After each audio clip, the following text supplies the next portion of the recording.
tengo el gusto de saludar a Luis Campos, investigador del Instituto de Estudios y Formación de la CTA Autónoma. ¿Cómo te va, Luis? Lucas te saluda. Hola, Lucas, ¿qué tal? ¿Cómo estás? Acá en el Twitter aparece, decís que tenés dos enfermedades, una de ellas es River.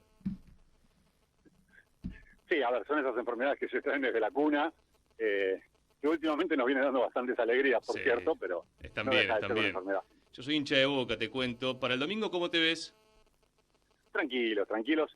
Honestamente, hay algo que me pasa con el fútbol hace mucho tiempo, y es que el desastre que han hecho con los campeonatos locales hace que le quite bastante importancia a la competición local, y no te voy a decir que el partido del martes en Paraguay tiene la misma importancia que el del sábado o el domingo, todavía no se sabe cuándo se juega, porque claramente no la tiene, pero el campeonato local últimamente no se sabe bien a qué jugamos, cuándo jugamos, cuál es el torneo, con qué equipo. Está bien, me respondiste con mucha altura diciendo priorizo la Libertadores.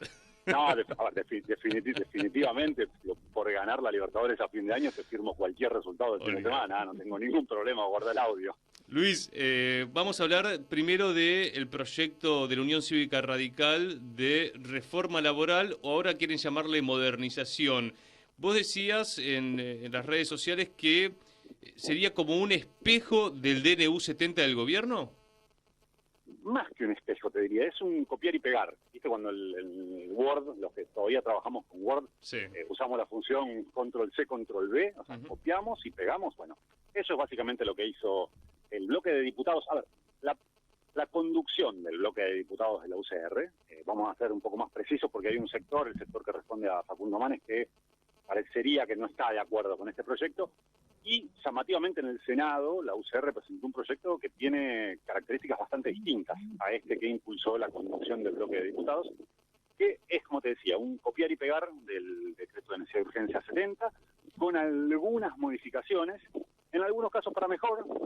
Digo, una de ellas muy importante, cuando elimina, o por lo menos no aparece la posibilidad de el trabajador independiente con colaboradores, esta idea de que en los microestablecimientos no rige la ley de contrato de trabajo. Esto es una mejora respecto al DNU, pero con algunas cosas que incluso empeoran el DNU, algo que era muy difícil. Digo, el DNU es una norma absolutamente regresiva en materia laboral. Bueno, el proyecto de la UCR, en los casos que lo modifica, en algunos casos modifica aún para peor.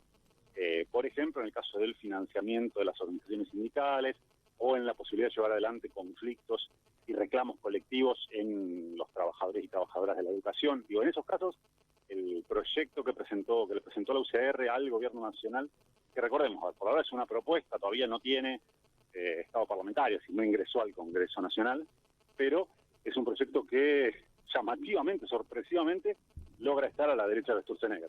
Con respecto a las cuotas solidarias, que es lo que repone la Unión Cívica Radical, lo que buscan es financiar a los sindicatos. Ahora, en general en los medios de comunicación no se explica el porqué de la cuota solidaria. Me gustaría que vos lo desarrolles porque, claro, vos podés estar sindicalizado o no, pero cuando hay una paritaria, estamos hablando de los trabajadores registrados, se beneficia el conjunto. Sí, a ver, la idea de las cuotas de solidaridad, esas cuotas que se imponen en los convenios colectivos de trabajo a los trabajadores, independientemente de su afiliación o no a un sindicato, o de las contribuciones que pueden hacer los empleadores, que son las dos cosas. Sí. A ver, en muchos casos tiene que ver, por un lado, con efectivamente que todos los trabajadores y trabajadoras que están en el marco de un convenio reciben los beneficios del convenio. Con lo cual, esto, a ver, no es que existe solo en Argentina, existe en todo el mundo occidental este tipo de disposiciones. De hecho, para la OIT no son un problema. Y en Estados Unidos esto por ejemplo, cuando se discute, se plantea que es para evitar los free riders, es decir, los llaneros solitarios. Es decir, aquel trabajador o trabajadora que dice, yo no aporto al sindicato, pero igual me beneficio de las mejoras que se consiguen en los convenios. Ahora, hay alguna discusión muy importante, digo, no es lo mismo un sindicato que tiene un 10% de afiliación y que le pone una cuota de convenio al 90% restante, o un sindicato que le pone una cuota de afiliación obligatoria a los trabajadores que están afiliados a otro sindicato en la misma actividad. Por ejemplo, pensemos en los trabajadores del subte, que en muchos casos tenían que aportarle obligatoriamente a la Unión Tranviarios Automotora, a la UTA, por la firma del convenio. Aquí hay un problema, y está bien, y hay que regularlo, y eso son un problema. Pero en otros casos tenemos sindicatos que tienen un 70, un 80% de afiliación, y que otro 20, el otro 30% le dice, miren, yo no aporto al sindicato e igual me beneficio de las conquistas que logran en el convenio con la lucha de todos los trabajadores y trabajadoras. Con lo cual, a ver, no es una discusión sencilla, pero lo que no se puede hacer claramente es esta idea que hacía el DNU, que en realidad le ponía muchos obstáculos a estas formas de financiar la vida de la organización sindical, y lo que hace directamente el proyecto de la UCE es prohibirlas. No es que le pone obstáculos, las prohíbe literalmente, y también prohíbe los aportes patronales en la firma de convenios colectivos de trabajo, que en muchos casos sirven para financiar, por ejemplo, planes de viviendas sindicales.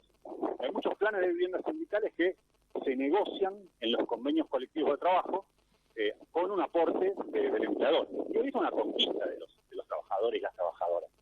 O planes de formación profesional, planes de impulso a actividades culturales, actividades turísticas, que se financian con aportes de los empleadores que se conquistan en los convenios colectivos de trabajo.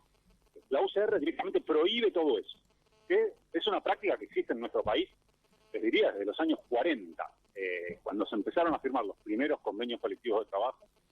Lo que hacían muchas actividades era exigirles o disputarles a los empleadores algún aporte específico, por ejemplo, para la construcción de infraestructura turística o infraestructura deportiva. Y muchos campings, muchos lugares que los trabajadores y las trabajadoras hemos usado por décadas para nuestro esparcimiento, se construyeron a partir del financiamiento de empleadores que se conquistó en la firma de convenios colectivos de trabajo. Bueno, llamativamente la UCR prohíbe todo esto sin ningún tipo de justificación, más que claramente de financiar a la actividad sindical, que de vuelta, no es algo, como les decía, me parece que eso también es importante dejarlo en claro, no es algo que sea exclusivo de nuestro país, no es un problema de los gordos en Argentina. No, y aparte vos hablabas ahí de la OIT. Luis, una más respecto a este proyecto de la UCR que vos decías, es como un copia y pegue del DNU. Ahora, vos también lo que planteás, y esto es algo que se discutió mucho, recuerdo en enero, que es ¿quién escribió el DNU? Bueno, ahí estamos hablando de los estudios de abogados de las corporaciones, que hay que ponerle nombre y apellido, porque se ha hablado del Hotel Savoy, se ha hablado del departamento de Recoleta, pero la dirigencia política está perdiendo mucha jerarquía y lo que vemos que están avanzando fuertemente son quienes realmente escriben los proyectos. Hasta se da, vos también lo nombrás, el caso de diputados que no conocen realmente los proyectos. A ver, este proyecto es un proyecto que se empezó a escribir en el último año de gobierno de Mauricio Macri, en el 2015. En ese año se empezaron a pensar las propuestas, las reformas que hubieran querido implementar en el caso de que Mauricio Macri hubiera ido por la reelección. Sí. Ese proceso se interrumpió por la derrota de Macri en 2015, pero siguió presente, siguió desarrollándose.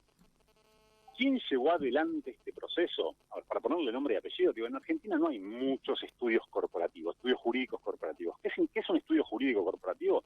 Es un estudio jurídico donde hay, te diría, 50, 100 abogados mínimo que atienden a las grandes empresas del país. No son tantos, te diría 7, 8 en todo el país, no muchos más. De hecho, gran parte de las empresas que están en las provincias de nuestro país se atienden con estudios jurídicos que atienden en Buenos Aires. Entonces, esos 7, 8 estudios, cada uno especializado en distintos temas, obviamente, lo que fueron es aportando capítulos a este DNU. El capítulo laboral lo escribieron, esto no reconocido, pero tampoco negado en público. De hecho, cuando le preguntaron a Daniel Funes de Rioja, el titular de uno de estos estudios, titular de la UIA actualmente, no pudo decir, bueno, yo no sé, no sé lo que hacen los abogados de mi estudio. No lo negó. No lo negó, pero aparte decir, yo no sé lo que hacen los abogados de mi estudio, es llamativo en un estudio de esas características. Pero bueno, lo cierto es que después, cuando circularon algunas versiones en Word del DNU, estaba el autor, viste que vos en Word podés ver quién fue el autor del documento, bueno, chambonadas de ese estilo. Pero bueno, lo cierto es que este es un proyecto que lo escribieron, ya te digo, los estudios corporativos más grandes que hacen parte demandada, o sea, que trabajan con las empresas en su carácter de empleadores, y llamativamente la Unión Cívica Radical lo hace suyo, es decir, lo toma llave en mano. Que uno podría entender que el gobierno de Milei lo haga. El gobierno de Milei no tiene estructura para pensar una reforma laboral, no tiene con qué recursos pensarla. No tiene diputados, no tiene abogados. Ahora, la UCR tiene excelentes abogados laboralistas. Ahora, podemos ir a la Facultad de Derecho de la UBA, donde hay, insisto, excelentes abogados laboralistas que tienen participación en el partido o que tienen filiación, simpatía con la UCR, y que podrían haber hecho algo mucho más serio, con lo cual podríamos discrepar, obviamente, podríamos discutir, pero que sería algo mucho más serio que tomar llave en mano un proyecto que escribieron los estudios corporativos más grandes del país. ¿Sí?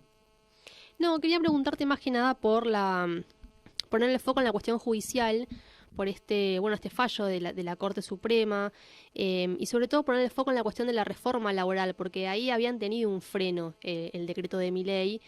Sabemos que tienen la intención de ir por eso. ¿Qué significa esto? Si es un revés, y cómo pensar la respuesta desde las instituciones, porque hay muchos compañeros que están pensando en un freno, no solamente desde el Congreso, sino también desde el propio Poder Judicial. ¿Cómo lo ves? Empecemos por el final. La reforma laboral, el capítulo laboral del DNU está suspendido por una sentencia contra ese capítulo que dictado en un reclamo que presentó la CGT en la Cámara del Foro del Trabajo, en la Cámara Nacional de Apelaciones del Trabajo, y el fallo de ayer de la Corte Suprema no cambia nada. Pero no cambia nada, no solo porque no fue el caso de la CGT, sino porque además lo que hizo ayer la Corte fue tomar dos casos en los cuales podía resolver por cuestiones formales. Se rechazó los reclamos de la provincia de La Rioja y del ex titular del Colegio de Abogados de la ciudad, de Jorge Rizo, porque dijo, acá no hay caso. Estas personas, la provincia de La Rioja, Jorge Rizo, no tenían derecho a presentar el reclamo que presentaron. Con lo cual la Corte no dijo nada del DNU, no dio argumentos ni a favor ni en contra de la constitucionalidad del DNU. Insisto, lo de ayer tiene una importancia más política porque se abre a un montón de discusiones y especulaciones sobre por qué la Corte sacó los fallos que sacó, a quién le está hablando, con quién está negociando, si esto tiene algún tipo de relación con el proceso que inició esta semana el gobierno, mandando los pliegos de Lijo y García Mansilla para cubrir vacantes en la Corte. Ahora, en términos de la vigencia del DNU, lo de ayer no cambia absolutamente nada. El DNU sigue vigente porque está vigente, es derecho vigente, salvo aquellas materias que fueron suspendidas por fallos judiciales, entre ellas la laboral. Hoy el capítulo laboral del DNU está suspendido, con lo cual ningún empleador puede alegar una norma del DNU para relacionarse con sus trabajadores o con las organizaciones sindicales, porque eso está suspendido por una orden de la Cámara Nacional de Apelaciones del Trabajo. Claro, hay que ver qué pasa en el Congreso, ¿no? Claro. De alguna manera lo que plantea la Corte es no nos metemos en esto por ahora. A ver, hay que ver qué pasa en el Congreso. Ya el Senado dijo que lo rechazó, hay que ver qué hace diputados, y también hay que ver qué hace la Corte cuando falle en los casos laborales. Recordemos, la Corte tiene para fallar el caso de la CGT, el caso de la CTA, y todavía la Corte no dijo nada. La Corte podría, en cualquier momento, tomar algún caso laboral y dictar un pronunciamiento confirmando la sentencia de Cámara o rechazándola. Y bueno, en ese caso habrá que ver qué dice la Corte en el caso laboral. Y mientras tanto, como decías, a la Corte no le gusta mucho acelerar los tiempos de la política. Esto es desde siempre. La Corte prefiere que estos temas los resuelva la política. Y lo cierto es que, a ver, si bien para todos nosotros hay una carga de ansiedad, o los que padecemos algunos de los capítulos del DNU, ya sea por la cuestión de salud, la cuestión de los alquileres, bueno, estamos deseosos de que este DNU se caiga. Lo cierto es que va poco tiempo en términos judiciales como para que la Corte se meta de lleno. Ahí hay algo de entender la dinámica de cómo juegan los poderes. Para la Corte pueden pasar años. Pueden pasar años, y ya te digo, 4 meses es bien poco, con lo cual lo que está diciendo la Corte es, bueno, a ver, Congreso, tomen una decisión, y yo en todo caso después decido. Pero bueno, hay que ver también si el Congreso, en este caso si la Cámara de Diputados no toma el caso y no lo trata rápidamente, bueno, en algún momento la Corte seguramente algo vaya a decir. Luis Campos, te agradecemos la charla, che. Abrazo grande, che. Abrazo grande, investigador del Instituto de Estudios y Formación de la CTA Autónoma. Hablábamos con Luis Campos.